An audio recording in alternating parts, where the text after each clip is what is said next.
오늘의 말씀은 스가랴 4장의 말씀입니다. 스가랴 4장의 말씀은 다섯 번째 환상으로서 감람나무와 등잔대에 대한 환상이죠. 이것은 성전 재건은 스룹바벨과 여호수아에게 맡겨졌으며 하나님의 능력으로 이루어질 것이다 하는 그런 말씀입니다.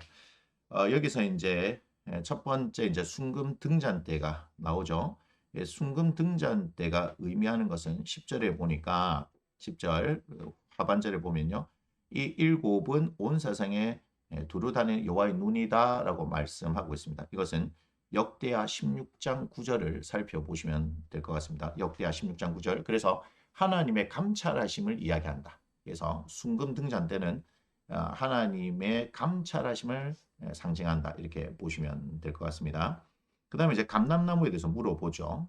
11절에 보니까 좌우의 두 감람나무는 무슨 뜻입니까? 라고 이야기를 하는데 12절에 금기름을 흘리는 두 금관 옆에 있는 이 감람나무 두 가지는 이렇게 말씀하고 있잖아요.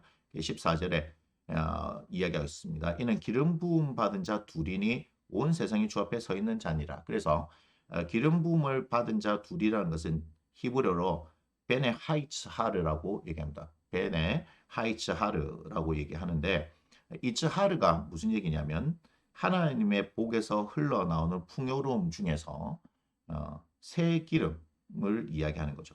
그러니까 이츠하르라는 것은 하나님의 복, 그 가운데 흘러나오는 풍요로움이 있잖아요. 그 중에 하나인 새 기름을 이야기한다. 그래서 기름 부음 받은 자 둘 할 때 베네 하이츠하르 하는데 이츠하르라는 말이 그런 말이고요. 둘에 대해서는 뭐 여러 가지 얘기를 할 수 있지만 우리가 지금 성전 재건과 관련됐을 때 사용하는 두 사람 스룹바벨과 여호수아라고 생각하시면 맞을 것 같습니다. 그래서 이 일곱 등잔대라고 그러죠. 등잔대 그 옆에 있는 두 감람나무니까 일곱은 무한함, 완전함을 상징하니까 끊임없이 그렇게 하나님의 그 풍요로움이 흘러나온다. 그것을 받는 이 두 사람에 의해서 하나님의 성전이 재건될 것이다. 라고 생각을 하면 될 것 같습니다. 자, 우리 다시 한번 돌아와 보면 이제 또 2절에 그가 내게 묻되 네가 무엇을 보느냐 하니까 순금 등잔대가 있는데 그 위에는 기름 그릇이 있고 또 그 기름 그릇 위에는 일곱 등잔이 있으며 그 기름 그릇 위에 있는 등잔을 위에서 일곱 관이 있고 3절 그 등잔대 곁에 두 감람나무가 있는데 하나는 그 기름 그릇 오른쪽에 있고 하나는 왼쪽에 있나이다. 그러니까 지금 이 등잔대와 감람나무를 보는 환상이죠. 그래서 4절에 내 주여 이것이 무엇입니까? 라고 하니까 이제 6절에서 이런 말씀이 나옵니다.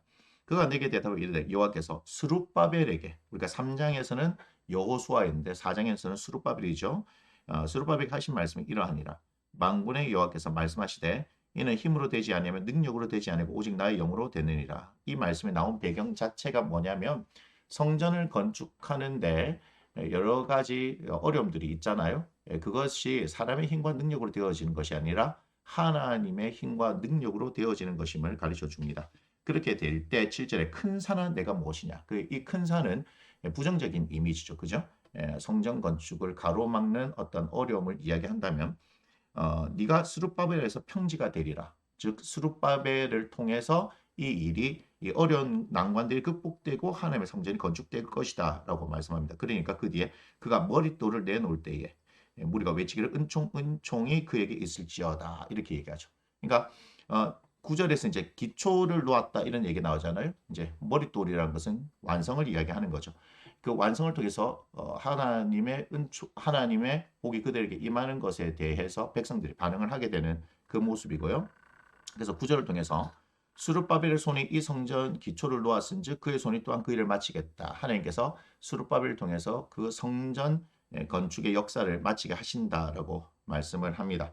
자, 10절에 그런데 작은 일의 날 이렇게 얘기하죠. 왜 그러냐면 솔로몬 성전에 비교해서 스룹바벨 성전은 아주 보잘것없거든요. 그래서 이것이 하찮은 것으로 이제 무시하고 멸시하는 사람들이 있었죠. 그래서 멸시하는 자가 누구냐? 근데 하나님께서는 그것을 이제 뒤집어 엎어버리시죠. 사람들이 스룹바벨의 손에 다림줄이 있음을 보고 기뻐하리라 이렇게 말씀합니다. 이 일곱은 온 세상에 두루다니는 여호와의 눈이다. 즉 하나님의 감찰하심 하나님께서 그들을 돌보신다 보고 계신다 하는 것이죠. 즉 스룹바벨을 통하여서 하나님께서 그 일을 행하시는 것을 나타내신다는 것, 하나님께서 또한 보고 계신다는 것을 이야기하고 있죠. 그리고 이제 11절 이후에 이제 등잔 때 이 얘기를 끝내고 감난하고 무엇이냐라고 했을 때 이들이 기름 부음을 받은 자 둘인데 그것이 스룹바벨과 여호수아, 즉 하나님의 끊임없는 그 풍성한 복을 받아 누리는 이 사람들, 그 이유가 무엇입니까? 하나님의 성전을 건축하는 일에 앞장서고 책임을 지고 그 일을 했기 때문에, 하나님 원하시는 일에 순종했기 때문에 하나님께서 주시는 복이라고 말하고 있는 것이다. 이렇게 생각하면 되겠습니다.